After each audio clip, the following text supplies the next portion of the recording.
Republican lawmakers in North Carolina are being accused of waging a legislative coup by attempting to strip power from the state's incoming governor, Democrat Roy Cooper. Cooper narrowly beat Republican Governor Pat McCrory by 10,000 votes last month. In an unprecedented move, Republicans filed dozens of new bills this week during a special session of the General Assembly that was called to consider relief for Hurricane Matthew victims. The Republican lawmakers are attempting to impose measures to slash the number of state employees appointed by the governor, require Senate approval for all of the governor's cabinet picks, and strip the governor of the power to appoint University of North Carolina trustees. Another bill aims to weaken the governor's control over the state elections board. Yet another Republican bill would strip some power away from the Democratic governor and give it to the lieutenant governor, who happens to be a Republican. None of the bills were being considered until after Republican Governor Pat McCrory conceded defeat. Governor-elect Roy Cooper criticized the actions of the Republican lawmakers. The Republican leadership in the General Assembly has put forth a number of proposed pieces of legislation over the last 12 to 24 hours. Most people might think that this is a partisan power grab, but it is really more ominous. It's really about hurting public education, working families, state employees, health care, and clean air and water. At least 17 people were arrested at the state capitol Thursday protesting the Republican efforts. The NAACP of North Carolina has decried the legislative actions, describing it as a form of Jim Crow governance. Meanwhile, another effort by Republican lawmakers to pack the state Supreme Court, which just tilts Democratic, appears to have been defeated. Republicans were threatening to try to add 2 more justices to the court after the Democratic African-American judge Mike Morgan defeated a Republican incumbent in the November election, tilting the court 4-3 Democrat. The North Carolina Supreme Court has 7 judges for the last 80 years. Well, for more, we're going to Raleigh, North Carolina, to be joined by Reverend Dr. William Barber, president of Repairers of the Breach and president of the North Carolina NAACP. Reverend Barber, welcome back to Democracy Now! So it took the Republican governor, McCrory, about a month to concede defeat, right? He is the first... he's the only Republican incumbent governor who was defeated in this sweep through the country this year. And then explain what happened. Well, thank you so much, Amy, for having me on Democracy Now! And let me just say to all the listeners, particularly in North Carolina, all roads head to the General Assembly. We need you there today by 10 o'clock a.m. You know, we had this election, and what you have here are a group of extremists, Tea Party extremists, who are very afraid of the changing South and the changing demographics in North Carolina. You're exactly right. The governor refused to concede, and they're scared because we're the only state that held off the full weight of Trumpism in the South. We have a movement there, and that movement has been working for years, and particularly over the last 3 years with Moral Monday movements. We were able to change the consciousness of the state, and the governor lost the election. Now, this was after, Amy, the Republican-led State Board of Election put in place 158 less voting sites, early voting sites, than we had in 2014 and 12. They lost the worst voter suppression bill that they pushed in the courts. The court said it was surgical racism. They lost on redistricting. The courts have now demanded that we have to redraw lines and have a new election next year with the legislature. They lost the governor's race, the Secretary of State's race, the auditor's race, the Attorney General's race, and the Supreme Court became more progressive, with an African-American winning 76 of the 100 counties and winning by over 300,000 votes. It's a sign of things to come when we organize in the South. And so the governor and those extremists refused. They did everything they could. They even purged votes, Amy, during the election. They lost again, and we forced votes to be put back on the books. So they have seen that they have tried everything, but when there's a movement of the people, a moral movement of the people, we can in fact change the South. And if you do that, you change the nation. And so now with these losses, they are now engaging in this extreme power grab and policy grab.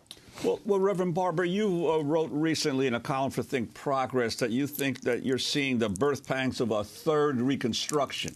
What do you mean exactly by that? Well, you know, the first Reconstruction in the 1800s, black and whites worked together after slavery, fundamentally changed the South.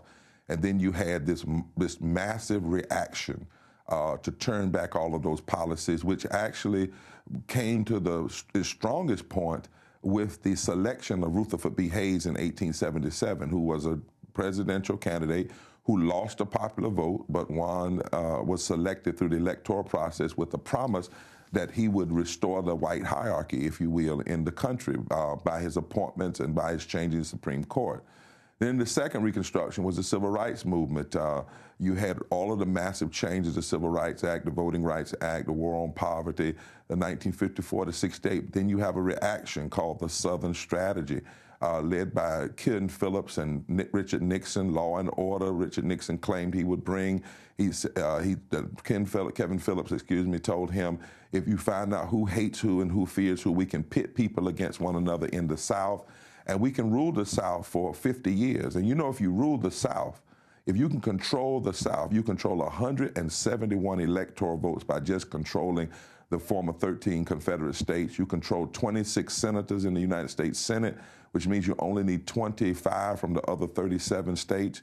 You control 31% of the United States House of Representatives, which means you only need 20 from the other 37 states. And you control 13 governors and 13 general assemblies that control state boards of election.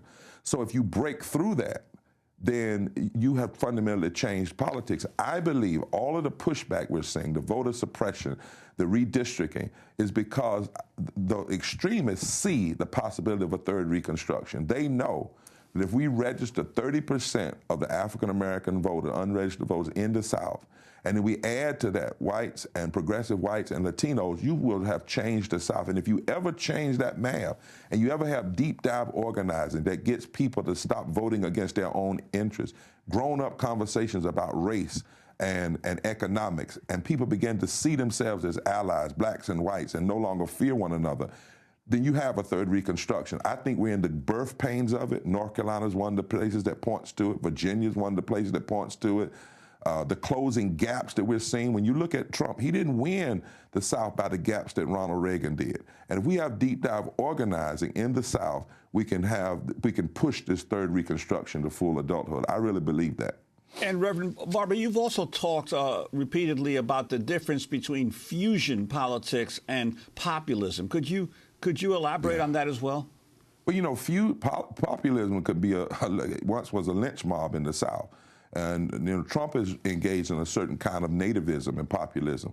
But fusion politics grows out of, it was named during the first Reconstruction, when black former slaves and white farmers, poor people, became allies in the South and saw their common interests.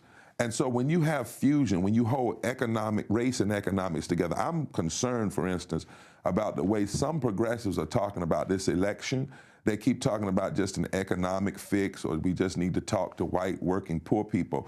But if you do not factor in race and how, as Neil Painter said at Princeton, you would not have a Trump without an Obama. That President Obama's election represented a kind of inversion of a hierarchy in this country.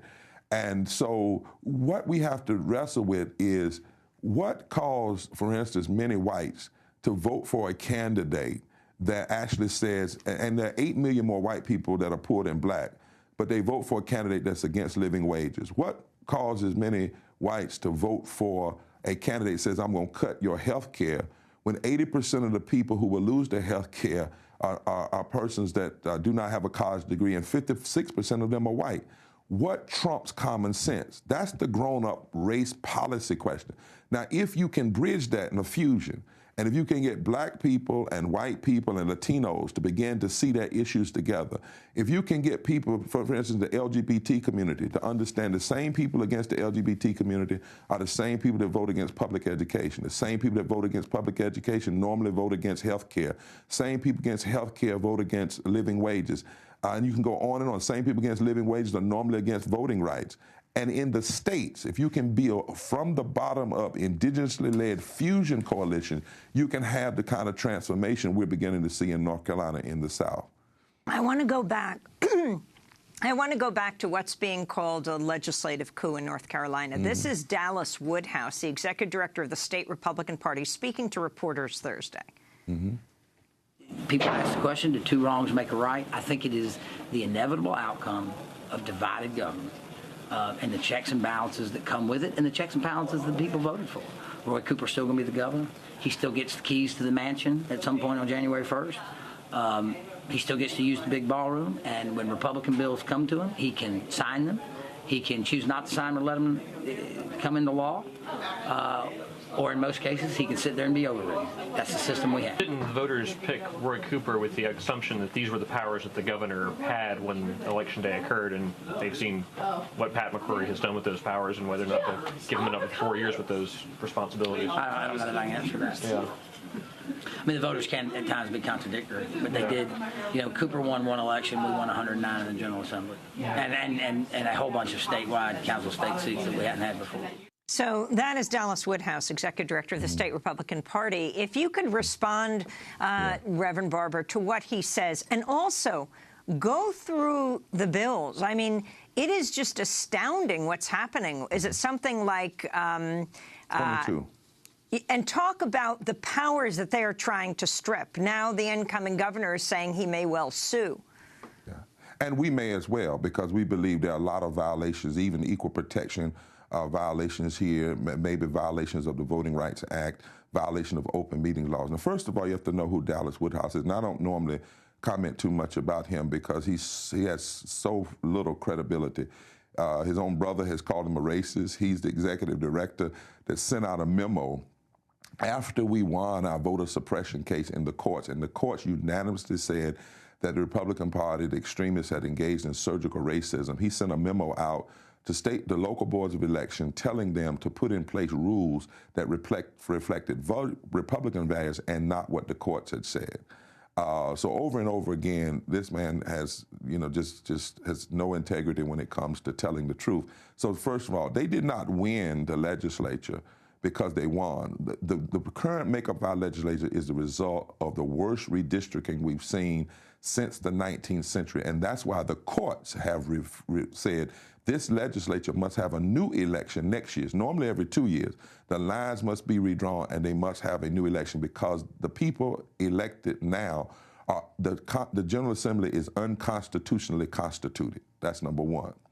Number two, the powers that, when he says use the ballroom, that is not the role of the governor. The governor ran an at-large election and was elected. And what they're trying to do now, for instance, they want to change the governor's ability to have his own cabinet. They want it to come through the Senate because they do not want the governor to put in place persons that will help him implement Medicaid expansion or fight for, and more money for public education, and stop sending money to private schools. They do not want that. They do not want this governor to really be able to push the issues of living wages and voting rights. So they want to limit his ability, make him have to go through the Senate in order to get his approval. Number two, while we blocked them from changing the Supreme Court, they now want to force the cases to have to go from Superior Court to a 15-judge appellate panel. They want all the appellate judges to hear it rather than a panel before it goes to the Supreme Court, because now the Supreme Court is a more progressive court. Number three, they're trying to block his appointments on the State Board of Election because we have somebody now who's elected state public superintendent who is actually really anti-public schools. And they're trying to block his ability to appoint people to the UNC Board of Trustees. And we're still reading some more of the bills that they are pushing through. I mean, everything hasn't even been read. But this is really their fear. I want the listeners to hear this, Amy. They are afraid. They are fearful. They know, for instance, that 58% of North Carolinians want Medicaid expansion. almost 80% of North Carolinians want a living wage, and this legislature would not even put it on the ballot so that North Carolinians could vote on that. They know that we have beat them in voter suppression. We beat them over voter redistricting, and they see this tide rising. They see, if you look at the pictures yesterday, black and white and Latino people standing together in the Deep South, and they know that if we have policy movement along with this kind of moral movement, it will not only energize North Carolina, but it could energize the rest of the South and cause people to stand up and see that we are no longer in the minority if we engage in real fusion politics. This is Herod in this Christmas season, Aim. I like to say this is Herod politics, the politics of Herod. Herod, if you remember in the Christian story, was so scared of his power, so scared it was going to be taken, that he engaged in the most mean-spirited and vicious kind of attempts to hold on to power. We have a Herod legislature rather than a legislature that is acting like the democracy that we live in. Well, Reverend Barber, specifically what you mentioned about the necessity now for a new election to the legislature, this almost seems like a last stand of the existing gerrymandered legislature before the new elections come next year. Could you talk about the impact of the Supreme Court decision taking away voting rights protections from many localities around the country, how that might affect the final decision on these these redrawn districts? Well, I actually think a lot of what we're seeing are last stands. I think when President Obama was elected, for instance, and you had this fusion coalition, remember he won in Virginia, won in North Carolina early on, Florida.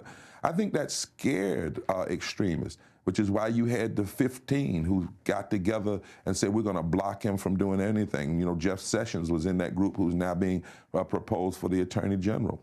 I think that the fact that Ryan and McConnell, we talk a lot about the racism of Trump, but look at the racism of McConnell and Ryan. Because for me, racism is not the KKK or David Dukes or calling somebody the N-word. It's policy. It's systemic racism. So, for instance, Ryan and McConnell Boehner have held up fixing the Voting Rights Act for over 1,000 days, almost over 1,200 days since June 25th, 2013, when the Supreme Court passed this ill-fated decision in Shelby. Strom Thurmond only filibustered the Civil Rights Act of '57 for a day, 24 hours. These people have held up fixing Voting Rights Act Section 4 so that Section 5 can be implemented in states like North Carolina for over 1,200 days. They are afraid. They are afraid of this possibility of us organizing all of America.